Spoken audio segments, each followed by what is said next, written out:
everyone. Thank you for joining and thank you for watching our ITH Invitation to Happiness spin-off series.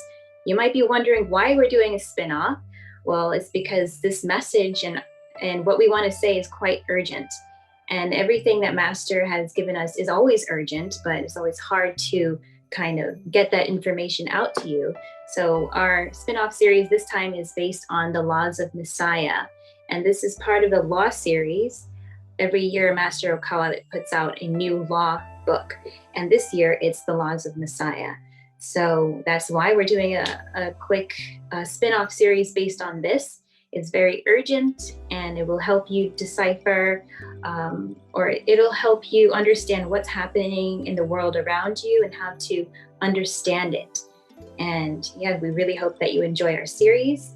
Yeah, thanks, Mariko. And I have a strong passion for starting these new series on Invitation to Happiness as a spinoff because of the urgency, as Mariko said. And on page 45 of this Kyoten Laws of Messiah, Master is saying, and I quote, "Now the world population is almost 8 billion people. If more than half of them, the majority, have wrong thoughts, or in other words, if they are trying to create a world without faith, this will invite a repercussion. So before it happens, I truly want to change humanity's way of thinking. I believe this is a work of the Savior."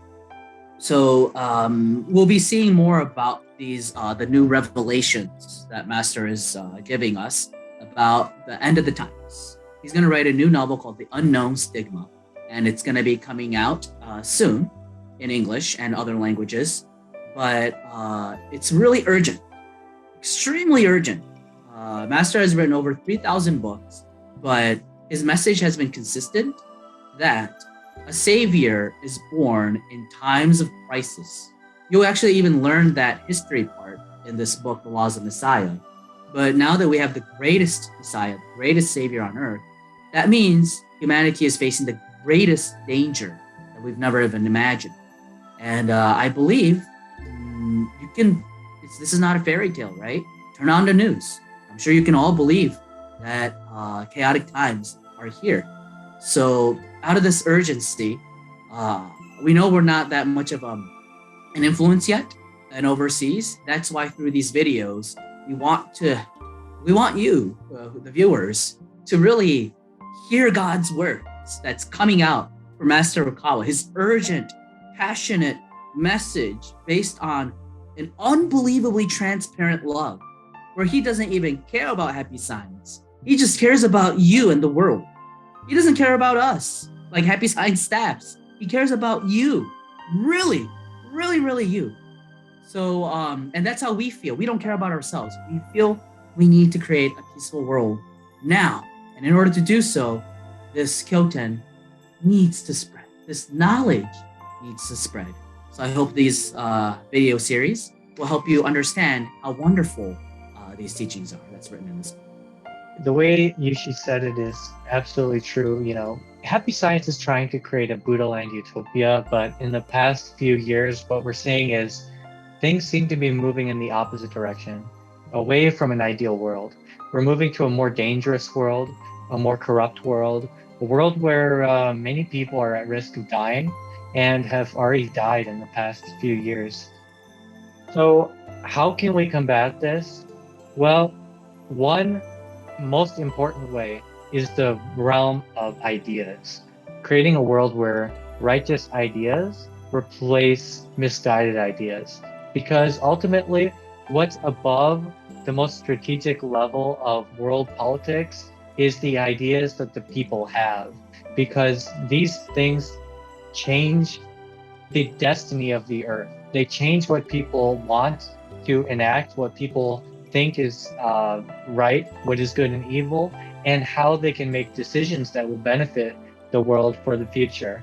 So what we're trying to offer is the right ideas that make the world a better place and get us back on track to moving in the right direction towards an ideal world, a utopia.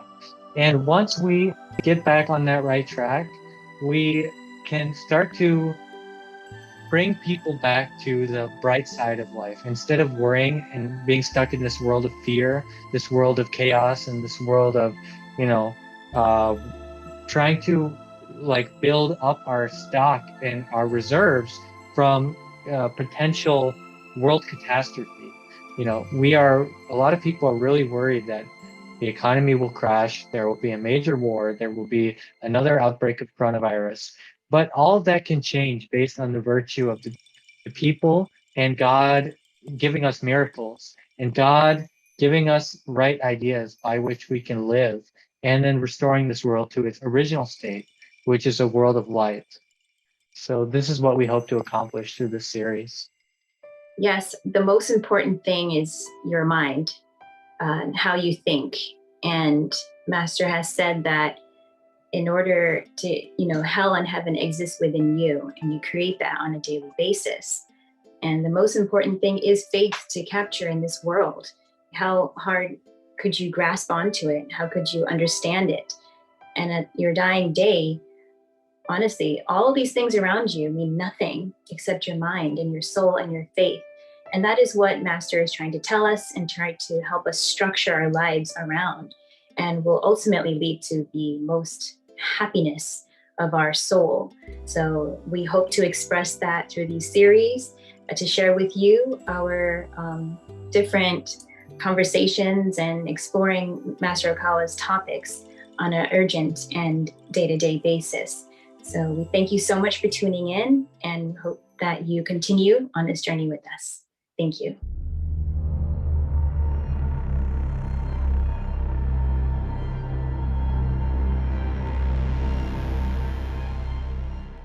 それから民主主義社会と言われるところでも、人権問題とかあるいは気候変動問題等で、意見をすり合わせて全体主義的になってきつつあるものもあると思います。これに対して、危ないと思ったら言うべきことは言っておかねばならないと思っています。男女にも区別があることは事実ですけれども、これをあまりにも行き過ぎるとまたこの世の中も住みにくいものにもなることがあります。最初の人類創生の時に男女を分けました。これは地球の方針なので、これについて、人間の界で生物学的医学的に変えられるという技術で、考え方を変えている人もいるけれども、魂の側からそれは正しい選択なのかどうかっていう判断はもう一ついると思っています。ですから人権も大事だけども、これがリベラルに行き過ぎるとまた悪魔の手に落ちてしまうこともあるというふうに思っています。まず信仰心を持ってください。神の言葉を聞いてください。長い人類の英知を無視しないでください。その中で科学や物質的な繁栄もあっても良いと思いますが、これは最終的な人間の住みかではありません。あくまでも魂のトレーニングの場所です。それを忘れずに、どうか多様な価値観の中で正しいものを選び取っていく、そういう知恵を磨く修行の場として、この地上が長く使っていけるように維持することも私たちの仕事だと思います。Thank you, Master, for that great lecture, that section. Yes, it's a very important message. I felt this time, or this part of the lecture kind of spoke to America directly, almost what's to come or what's happening in real time. Everything that I see on TV, he's speaking to right now. So I felt a lot of power in his words for us right now. How about you guys? Thank you, Mariko. You're right. It's such a powerful message because it's the words of God. I guess the challenges that humanity is going through. This section, he was talking about the LGBTQ issue, and also he slightly kind of said about the CO2, the carbon dioxide emission issue. But a lot of these things are being politicized, and it's really separating this world. And what I liked about what he mentioned here is if you become too liberal, the world will become hard to live. It'll be a hard place to live in. And simple words, yet so rich in wisdom, because what I think he means here is that he's talking about a new form of totalitarianism, which is like not allowing other opinions to be said. I guess we would call that the cancel culture here in America. And or you can call that an ideological totalitarianism. Some people call it soft totalitarianism. There's many different terms to it, but it makes this world a harder place to live. He just put it so simply. And I think it's really important for us to really understand how easily totalitarianism can creep in to a democratic or a society that cherishes freedom. So I think that was like a warning that he was giving us. That was my first take on this. No, I felt that's really true. And also, in order to create a society where totalitarianism doesn't exist, we have to think that diversity and plurality of human beings must be ensured. And a lot of the people who are using the word diversity nowadays are using it in a way to suffocate out all opinions which are not in agreement with theirs. So Master Okawa mentioned the homogeneity of ideas that's coming out. So, if you don't believe what they believe about the gender issue or LGBT issue or the climate change issue, your opinion is blacklisted. It's not relevant anymore. So this is creating a world where diversity doesn't exist. It's a world where you can't have another opinion, or you can be at risk of losing your job. You can be at risk of being shunned or ostracized by society. And that's a very dangerous society to live in. Yeah, I don't remember ever feeling this way in, New York City. It's a very outspoken place. We get to say whether we like or dislike something anytime we want. We're kind of known for that as New Yorkers. But I think there's quite a few people who are the silent, I don't know if it's the silent majority, but a lot of people, whether you're a Republican or Democrat, they're kind of afraid to say how they feel, period, all across the board. And I think besides being political, that's a really scary mindset to live in, period. And it's not healthy, and it's going to maybe create further along issues in the future. And yeah, it's just really not a comfortable place as I remember growing up. So I thought that was an interesting thing that's happening this day and age. That's such an interesting point coming from, a New Yorker who was born and raised here.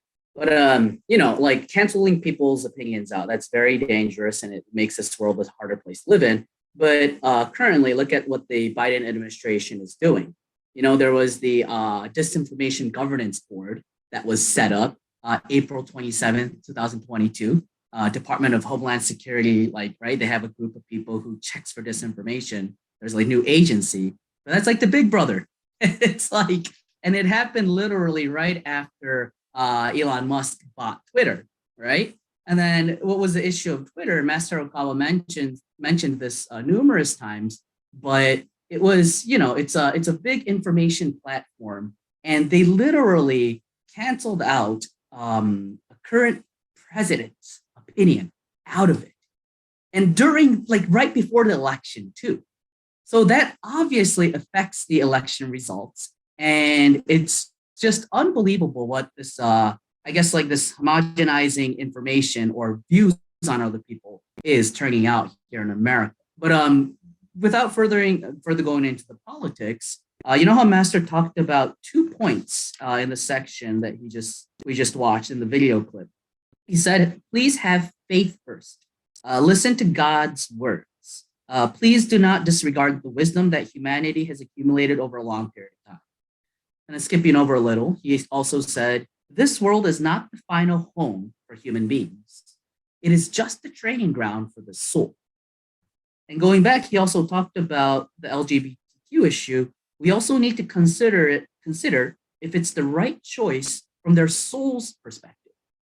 So Master Yohokawa is teaching us that the original God's plan was to bring diversity to this planet. So diversity is absolutely beautiful, absolutely necessary. You shouldn't cancel other people's opinions out.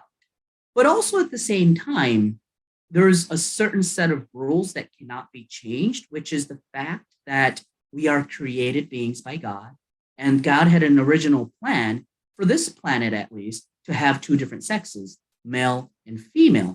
And when we look at it individually and collectively as a society, there's this like two different approach, I believe, that Master is teaching us regarding this identity, gender identity issue.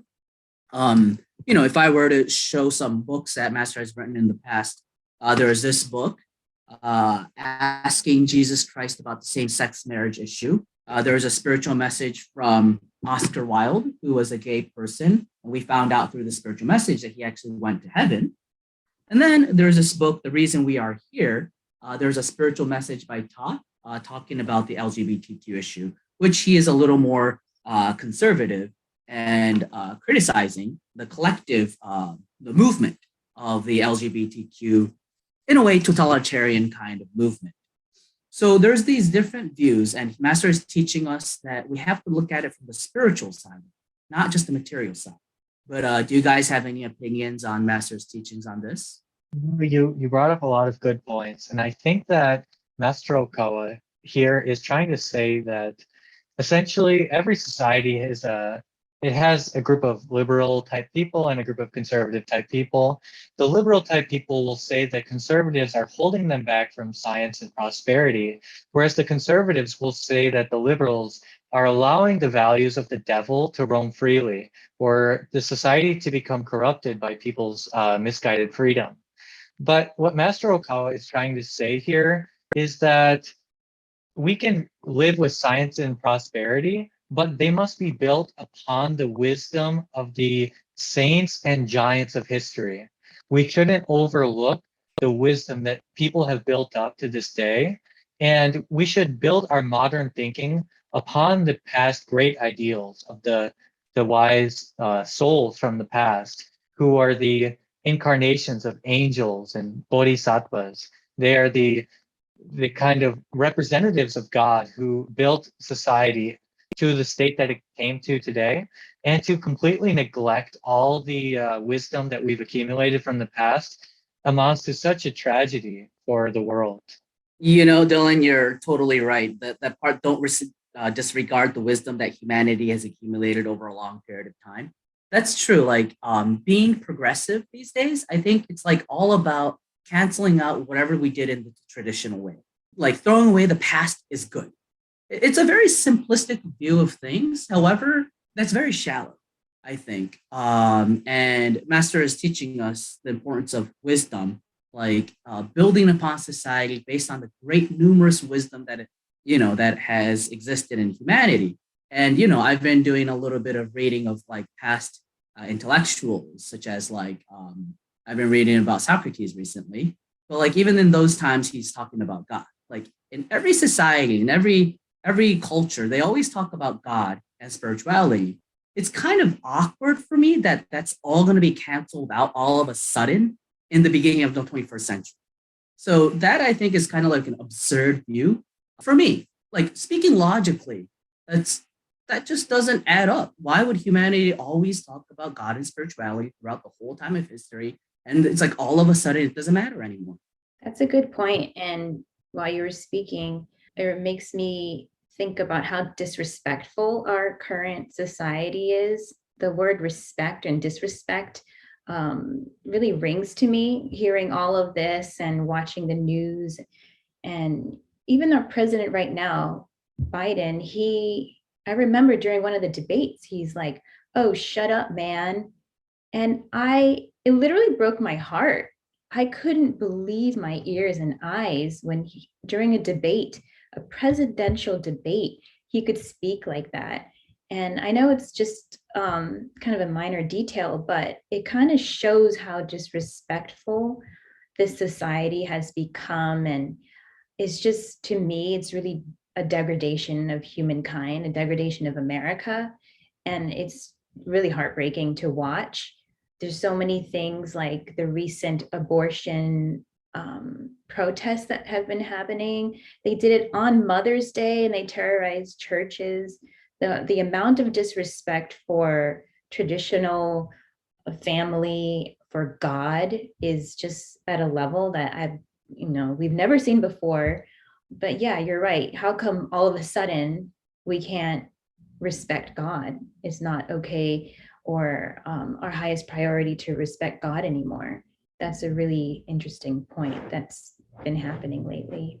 I'm just gonna jump on to what Mariko said real quickly, but in like a godless society, like having God, having spirituality, having the knowledge that you will be judged by your actions, you'll reap what you sow, that maybe your ancestors are watching over you. These kind of like spiritual factors is like the moral ground.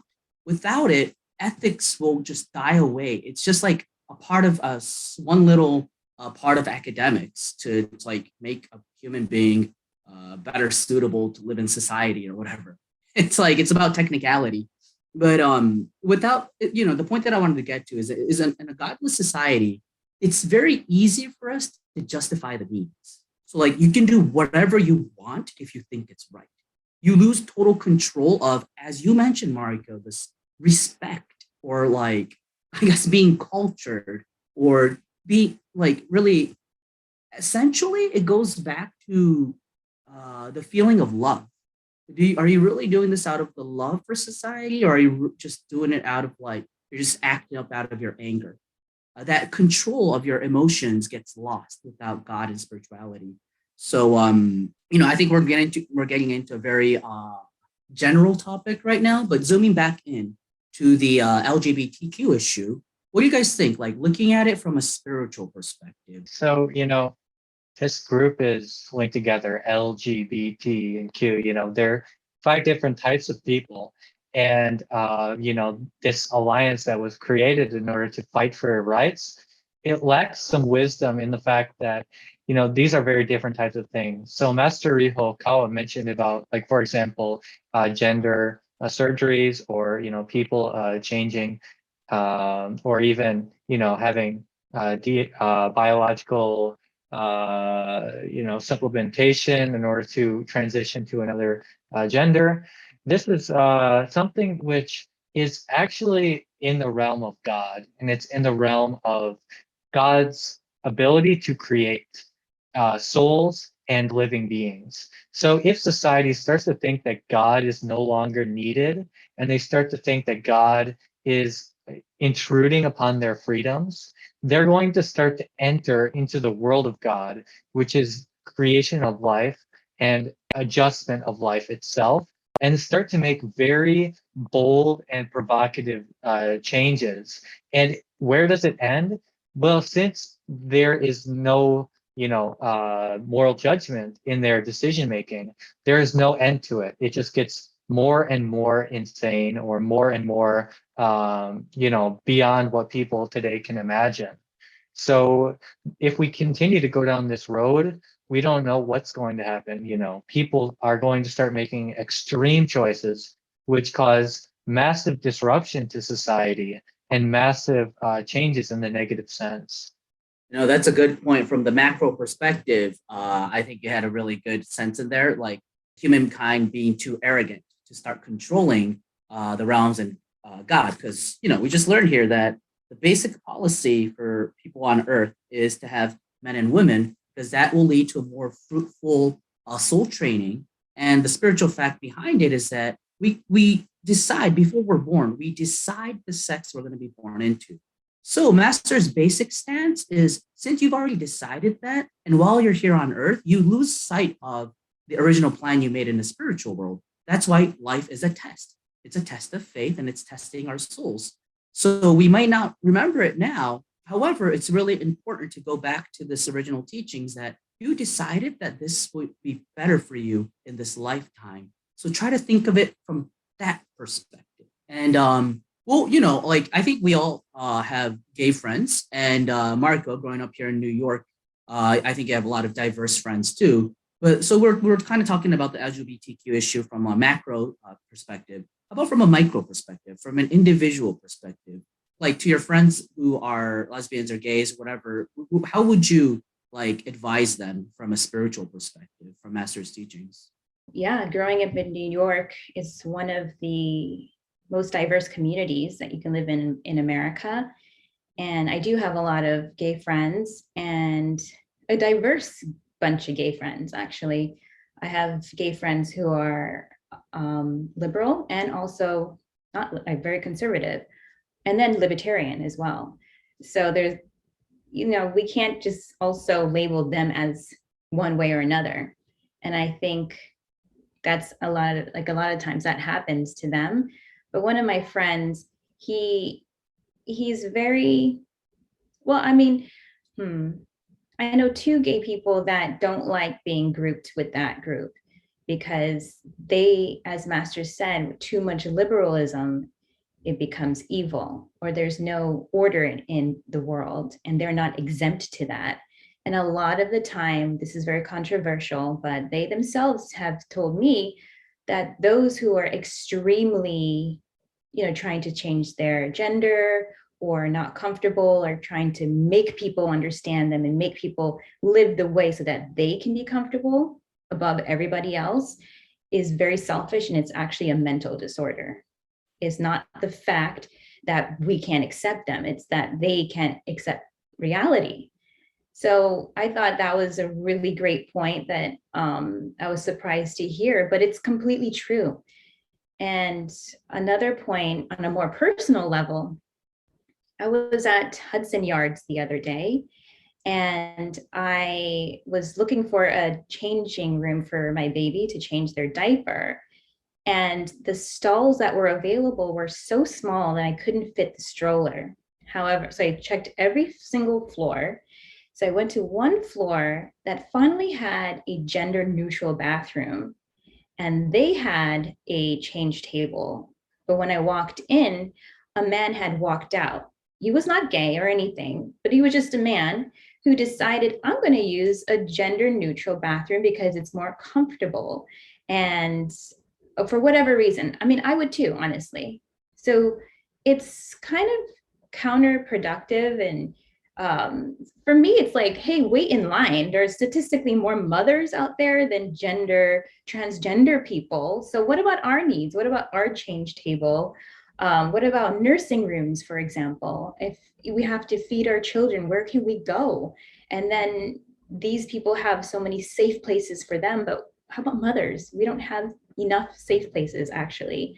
Japan is one of those countries that have amazing baby care and baby rooms, and is very baby catered. But America, being a first world country, really needs to step up their game in that department before anyone else's rights.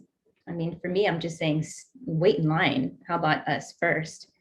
And our babies are our future. So I'm sorry, but yeah, it just really, really irked me the other day. Very good points. Yeah, it's just going too liberal makes it like this world a hard place to live in. I'm going back to that sentence over and over again because it's so simple yet so the truth. Because there are perverts out there. There are pervs and perverted people who in a gender neutral bathroom, maybe like a perverted guy can go in and there's like your high school, middle school daughter that's inside that bathroom. How would the parents feel about that? There are even there's also shared locker rooms now, shared shower rooms now in college dorms. And now there's like shared, it's not shared, but like people who identify themselves as, but they're biologically male, but they identify themselves as a female. There was an inmate who went into the cell, and unfortunately, he made another inmate in there pregnant. So it's like there's so much like chaos that's going on that makes sense. If you do that, all these things are going to occur. But going back to the starting point, when it becomes too liberal, when it becomes too totalitarian, when it becomes too oppressive of other opinions, we make these mistakes. So I think that Master is giving us these deepened wisdom based on God's truth, so that we can live in a more harmonized, better society. So I'm really grateful for the piece that we just saw today together. In this lecture, Master says, as long as we have faith, we can prosper and continue on in this world as a training ground. So there is hope as long as we keep under the sun or under God's light, and to make sure that we have a place to continue growing for our future. So I just wanted to add that piece of hope. All right, so thank you everyone for joining us today. Thank you, Master O'Call, for the wonderful lecture excerpt. If you'd like to learn more, it's on the screen, but you can purchase this book, The Laws of Messiah. It was a section from the first chapter, now here at Love and Mystic. And we, Happy Science staffs and members, would like to continue supporting God's love, God's force to bring a better world, to bring upon a better world based on God's justice, where everyone can truly harmonize and prosper together. Thank you so much for tuning in, and hope to see you again. Bye-bye.